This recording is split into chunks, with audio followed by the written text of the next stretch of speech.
Neville Goddard and Moses reveal how to move forward and do the impossible. But before you hear what they discovered, let me ask you something. How many times have you prayed for a miracle that never came? How many times have you waited for a sign, a door, a voice from heaven that would tell you when to move? What if the real miracle never depended on time, destiny, or luck, but on the first step you refused to take? What if the sea never opened because you were still waiting for permission to walk? In this journey, you'll discover the hidden law behind every transformation. Faith is not waiting. Faith is walking. You'll see how Neville Goddard and the story of Moses converge on the same timeless truth, that the movement of consciousness is the bridge between fear and freedom. This is not a story about religion or ancient history. It's about you, your mind, your emotions, your energy. It's about the invisible mechanism that turns prayer into power. Because while most people keep begging for signs, reality only bends for those who move. By the end of this video, you'll understand why your life changes the moment you stop asking and start acting. You'll learn the neurospiritual mechanics of faith, how emotion becomes energy, and how movement reprograms matter itself. If you've ever felt stuck, trapped between who you were and who you long to be, stay until the end, because this message isn't just meant to inspire you, it's designed to set you free. Chapter 2: The Paralysis Before the Sea. Imagine this moment. The wind is cold, carrying the smell of salt and fear. Behind you, the army of Pharaoh advances. Ahead, an endless wall of water. You are Moses. You can hear the cries of those who followed you out of Egypt, voices trembling between faith and panic. You told them freedom was near, yet now freedom looks like death. That image isn't ancient, it's psychological. The Red Sea is the threshold between your old identity and your new one.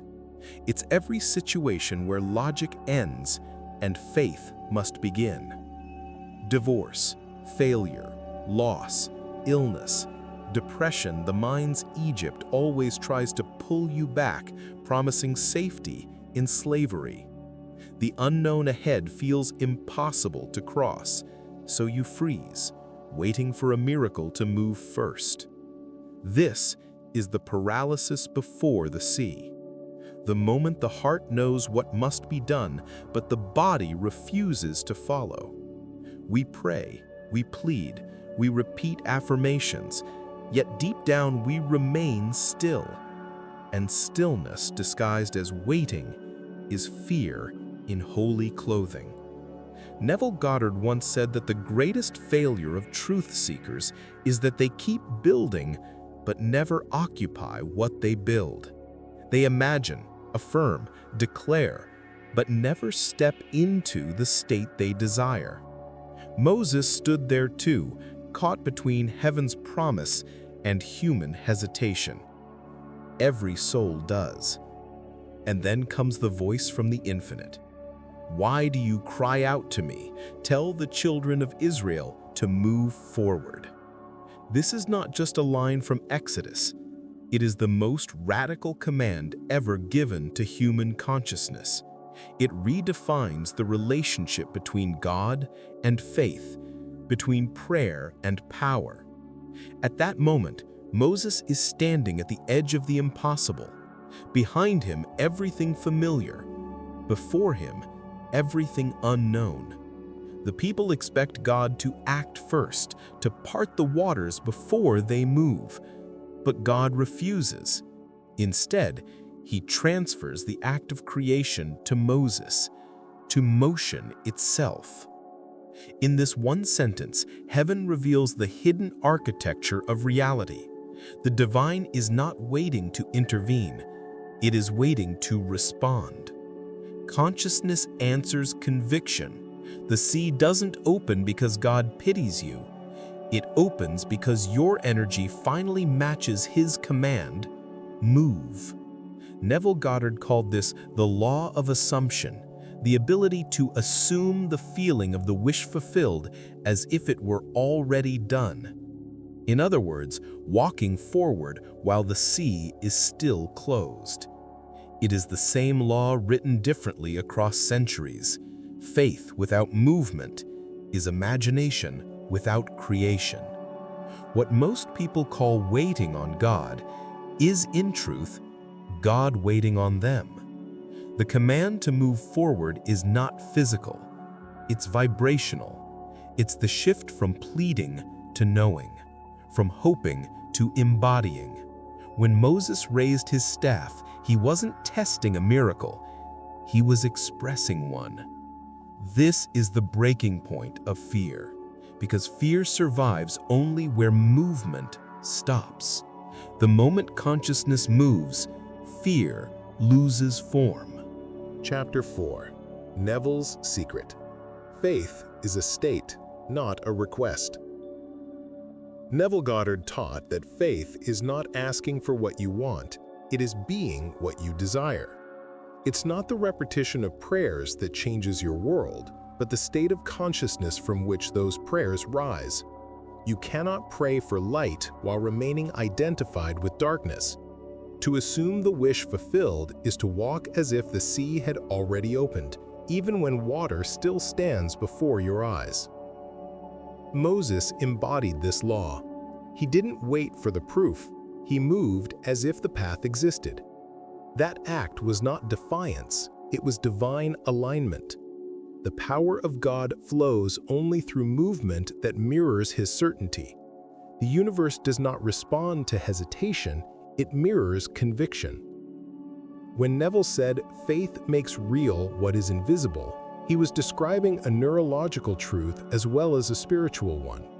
The mind cannot distinguish between imagination felt as real and experience lived as real. Every vivid assumption rewires the reticular activating system, training the brain to recognize opportunities that match the inner image. Faith is not blind belief, it is the deliberate reprogramming of perception. Failure happens when the new state feels unnatural. The absence of naturalness, Neville said, is the only cause of failure. Moses had to feel that crossing the sea was natural, inevitable. Until that feeling took root, the sea remained still. To live in faith is to occupy the vibration of completion. It's not begging the future to happen, it's embodying the frequency of "it is done." When you stop trying to reach what you want and start being it, you step into the current that parts the waters. Chapter 5. Faith as movement of energy. Faith is not a thought, it is energy in motion. Thought alone is static, like a spark trapped in a vacuum. It becomes power only when infused with emotion, intention, and action. This is why so many people believe but do not transform. They live in mental agreement, not energetic alignment. True faith is kinetic. It moves through you, rearranging everything it touches. When Neville said that belief must feel natural, he was describing a frequency match between your consciousness and creation. In physics, a system responds only to waves that resonate with its own vibration. Spiritually, the same law applies. Reality bends to the rhythm of your certainty. Every assumption you sustain generates a field, a vibration, that summons its likeness into form. Jean-Pierre Garnier Millet's theory of time doubling offers a striking scientific parallel. He proposed that your future self already exists and sends information back to guide your present. When you act in faith, you align with that advanced version of yourself, receiving coherence from a timeline where your desire is already fulfilled. The miracle is not created, it is contacted. James 2:17 declares, "Faith without works is dead." Those works are not rituals or performances. They are the energetic expressions of belief, your decisions, your speech, your posture toward life. When you move, the universe registers your conviction and responds with precision. Every movement in faith collapses probability into reality. Each time you act from certainty rather than hope, you signal to the field of potential that the outcome already exists. This is the hidden physics of miracles. Motion births manifestation. Chapter 6. The Anatomy of Paralysis. Paralysis begins where fear disguises itself as wisdom. The mind whispers that waiting is safer, that the time isn't right, that you must be certain before you move. Yet certainty is never born before action. It is the fruit of it. The Israelites waited for a sign, but the sign waited for them. So it is with us. We call hesitation prudence when it is only fear wearing a mask of logic. Moses observed that many are forever building but never occupying. It's a description of spiritual procrastination. We collect teachings, repeat affirmations, and consume inspiration without embodiment. The mind becomes a library, yet the heart remains still. Knowledge without application is a form of captivity, Egypt of the intellect. From a neurospiritual view, this paralysis has roots in the nervous system. When fear dominates, the vagus nerve signals the body to freeze, conserving energy, awaiting rescue. The body mirrors the belief that something outside must change first. But consciousness is the commander of biology. When you reclaim authority over your state, your physiology obeys. Religious guilt often deepens the freeze. Many were taught that waiting is humility, that movement is arrogance. Yet the scripture reveals the opposite. Why do you cry to me? Tell the children of Israel to go forward. True reverence is not submission to fear. It is trust in divine intelligence acting through you. To overcome paralysis, you must interrupt the cycle. Breathe. Feel the fear without feeding it. Then take the smallest step in alignment with faith. Each movement sends a signal to your brain that safety is found in forward motion, not in retreat. In that signal, the Red Sea begins to tremble. Chapter 7. The Science of Divine Action. Divine action is not thunder from the heavens. It is coherence born within you. Every time you act in faith, your brain and body enter a state of synchronization that science can measure. This harmony, what neurotheologians call coherence, creates neurological patterns identical to those found in deep meditation and moments of profound trust. Faith aligns your biology with your belief, turning the unseen into a tangible, measurable force. When Moses lifted his staff, he wasn't commanding the sea with magic. He was embodying the vibration of obedience to divine order. His movement created coherence between heaven and earth, between consciousness and matter. In that alignment, nature responded. The law of resonance does not play favorites. It amplifies whatever frequency is strongest. Fear multiplies fear. Faith multiplies creation. Studies on belief and expectation show that when the brain truly accepts a new reality, the body follows. Dopamine rises, the prefrontal cortex stabilizes, and decision-making shifts from survival to creation. That's the biological mirror of spiritual truth. Your faith has made you whole. When belief integrates with action, the nervous system no longer scans for danger, it prepares for fulfillment. God acts through movement, not before it. The divine current flows where the vessel is open, and movement is the opening. To remain still while praying for change is like holding your breath while asking for air. Life rushes to those who inhale it. Movement doesn't always mean motion of the limbs. Sometimes it is the quiet yet radical act of forgiveness. Sometimes it's releasing what no longer serves. Each movement, physical or internal, signals to creation that you are ready to participate in the miracle rather than wait for it. Chapter 8. When the sea opens, the miracle mechanism. When the sea finally parts, it isn't water obeying a command, it's reality responding to alignment. The moment consciousness reaches coherence, matter reorganizes itself. The miracle doesn't break natural law, it fulfills it. The world outside simply mirrors the geometry of belief inside. Moses didn't conquer the sea. He synchronized with a law that had been there since creation. Movement activates manifestation. Neville Goddard described this moment as the naturalness of being. Once the desired state feels as natural as breathing, the shift is inevitable. The sea divides because it recognizes the vibration of completion. Every molecule rearranges around conviction as if the universe itself whispers, "I agree." Quantum physics calls this wave-particle duality, the strange behavior of matter that changes form when observed.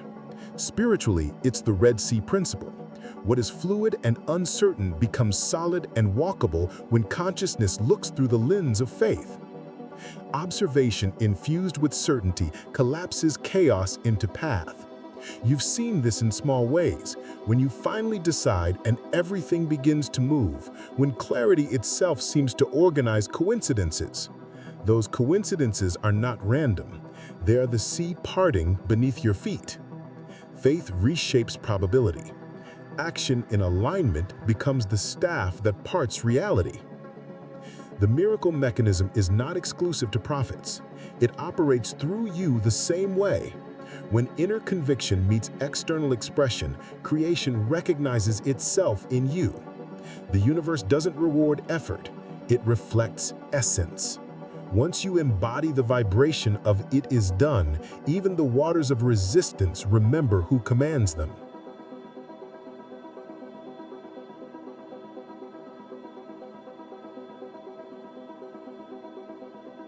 Chapter 9.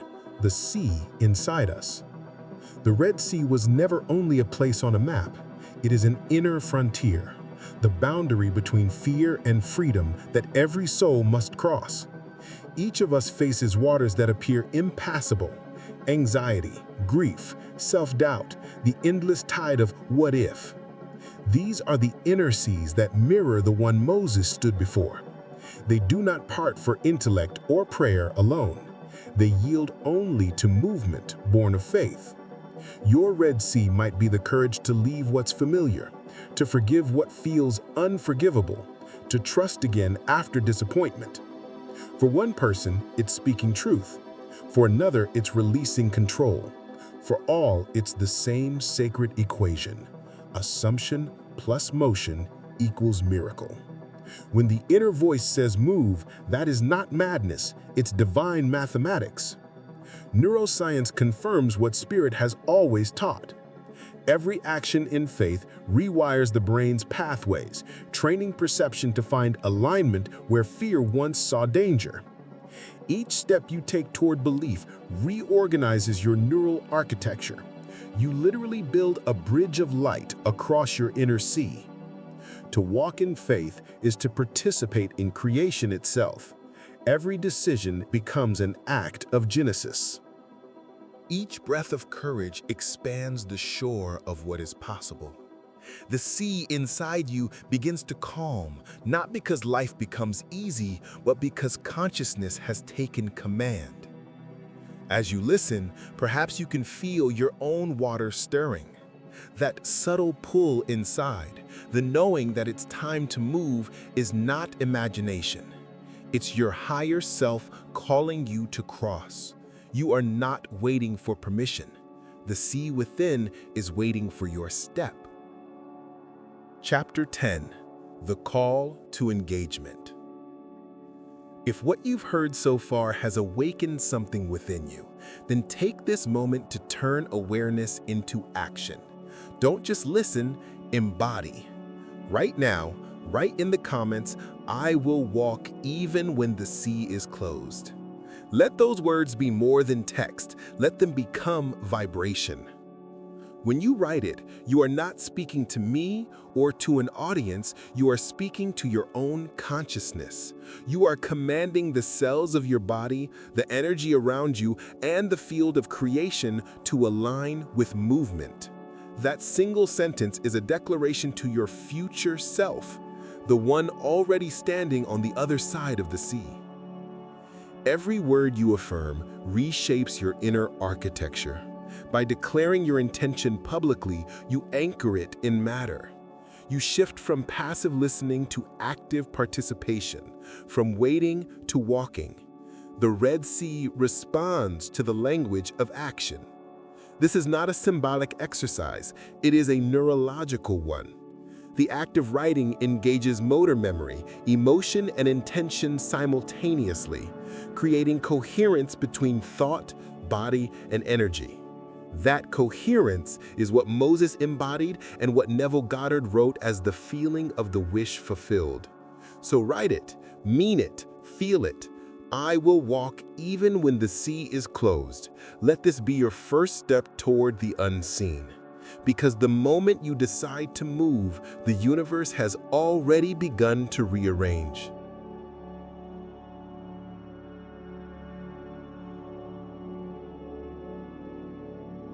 Chapter 11. The Law of Walking Faith. Faith is not the bridge you wait to see. It is the bridge that appears beneath your step. When Moses moved, the Red Sea divided because nature mirrors consciousness. The same law governs your life. Every prayer you have ever spoken is a blueprint, waiting for your movement to bring it into form. Prayer creates the design. Action builds the bridge. Neville Goddard wrote that assumption, if persisted in, will harden into fact. That hardening is not magic, it is divine law. The invisible becomes visible the moment belief crystallizes through action. The voice of God never told Moses to analyze, to question, or to delay. It said, "Move forward." That command still echoes within you. Many keep asking for signs when the sign is the stirring within that says, "Go." The universe does not unfold for those who wait for perfect conditions. It opens for those who embody readiness. Movement precedes clarity. Each step you take in faith summons the next. This is why the waters part gradually, not all at once, because revelation is progressive and trust is built in motion. To walk in faith is to know that the same force that guided Moses guides you. When you move, God moves. When you act, creation adjusts. When you decide, destiny reshapes itself around your courage. Faith never waits for the sea to open. Faith opens the sea. So, if you have been praying for a sign, this is it. Step forward, breathe, move, and know that as you do, even the impossible will recognize your step. The path is already there. It has been waiting for you all along.